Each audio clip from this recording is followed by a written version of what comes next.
हाँ हाँ, तेरी माँ ने तो बहुत पैसा छोड़ा है तेरे लिए जो तुझे स्कूल भेजूं। माधोपुर गांव में कमला अपनी बेटी रिया के साथ रहती थी। कमला के पति का देहांत हो चुका था। कमला गांव के जमींदार के घर में काम करके घर का खर्च चलाती थी। वह रिया को पढ़ा लिखाकर डॉक्टर बनाना चाहती थी, इसीलिए वह बहुत मेहनत से काम करती थी। एक दिन कमला ने रिया से कहा, बेटी मैं काम पर जा रही हूँ। रिया बाहर खेल रही थी। रिया ने कहा, माँ आप आज काम पर मत जाओ, मेरे साथ घर पर रहो, आपके बिना मेरा मन नहीं लगता। कमला बोली, बेटी काम पर तो जाना ही पड़ेगा, नहीं तो पैसे कहाँ से आएंगे, और फिर पैसे इकट्ठे कर तुझे पढ़ाना है। जब तू पढ़ लिख कर डॉक्टर बन जाएगी मैं घर पर रहा करूँगी। यह कहकर कमला काम पर चली गई।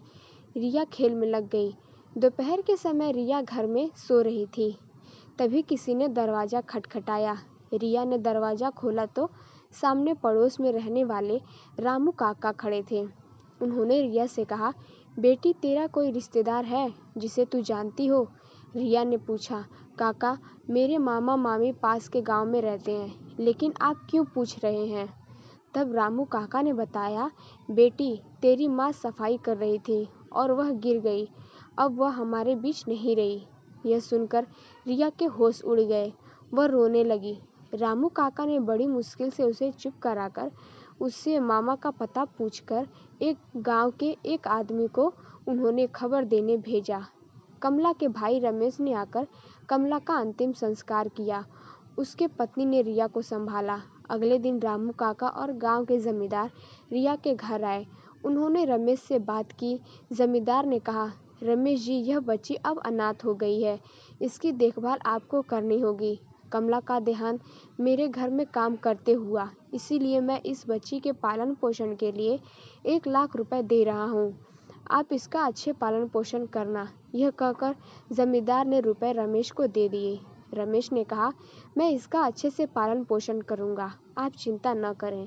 अगले दिन रमेश अपनी पत्नी कुसुम और रिया को लेकर अपने घर आ गया, लेकिन रिया का वहाँ मन नहीं लग रहा था। उसे अपनी माँ की याद आ रही थी। वह दिन रात रोती रहती। एक दिन कुसुम ने कहा, रिया जो होना था वह हो गया, अब उसे भूल जाओ और घर के काम में मेरी मदद किया करो। रिया ने कुछ नहीं कहा। वह चुपचाप मामी के काम में हाथ बटाने लगी। एक दिन रिया ने अपनी मामा से कहा, मामा मैं स्कूल कब जाऊंगी? मैं पढ़ना चाहती हूँ। माँ मुझे डॉक्टर बनाना चाहती थी। रमेश यह सुनकर गुस्से में बोला, हाँ हाँ, तेरी माँ ने तो बहुत पैसा छोड़ा है तेरे लिए जो तुझे स्कूल भेजूं। चुपचाप घर में रहना है तो रह, नहीं तो वापस अपने गांव चली जा। रमेश और कुसुम रिया के पैसे हड़प चुके थे। वे अब रिया से पीछा छुड़ाना चाहते थे। कुसुम रिया से सारे घर का काम करवाती और उसे ठीक से खाना भी नहीं देती थी। रिया मामा मामी के अत्याचारों से बहुत दुखी हो गई। वह अकेले में रोती रहती। वह अब मामा के घर नहीं रहना चाहती थी। एक दिन वह घर छोड़कर चल दी। वह अपने गांव जाना चाहती थी, लेकिन वह चलते चलते शहर पहुंच गई। उसे कुछ समझ नहीं आ रहा था कि वह कहाँ जाए, क्या करे। उसे बहुत भूख लग रही थी। रिया सड़क के किनारे बैठकर रोने लगी। तभी उसके पास एक बुढ़िया माई आई। उन्होंने रिया से पूछा। रिया ने रोते हुए सारी बात बता दी।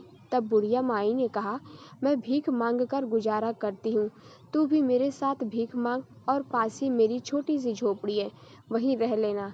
अगले दिन से रिया बुढ़िया माई के साथ भीख मांगने लगी। उसे यह काम पसंद नहीं था, लेकिन मजबूरी में करना पड़ता था।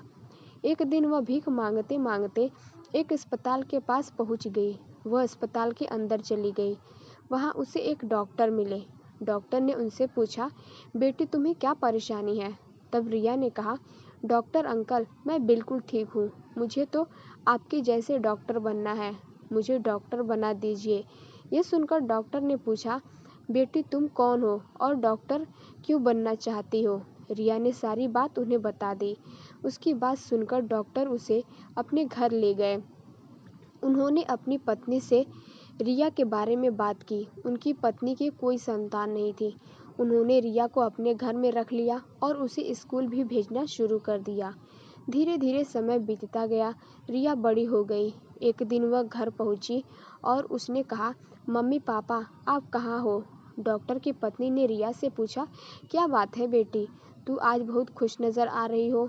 रिया ने उनके पैर छुए और कहा, माँ आज मैं डॉक्टर बन गई, यह आप दोनों के कारण हुआ है। आपने एक अनाथ भिखारिन को अपनी बेटी बना लिया।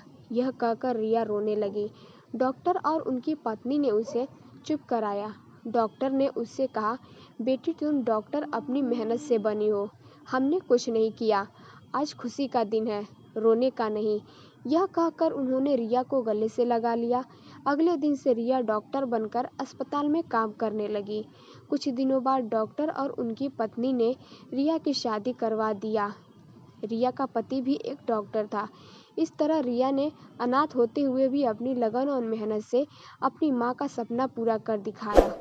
शिक्षा, मेहनत और लगन यदि सच्ची हो तो ईश्वर किसी न किसी रूप में मदद करने आ ही जाते हैं। तो दोस्तों, मेरी यह कहानी आप सबको पसंद आई हो तो मेरे चैनल को लाइक, सब्सक्राइब एंड शेयर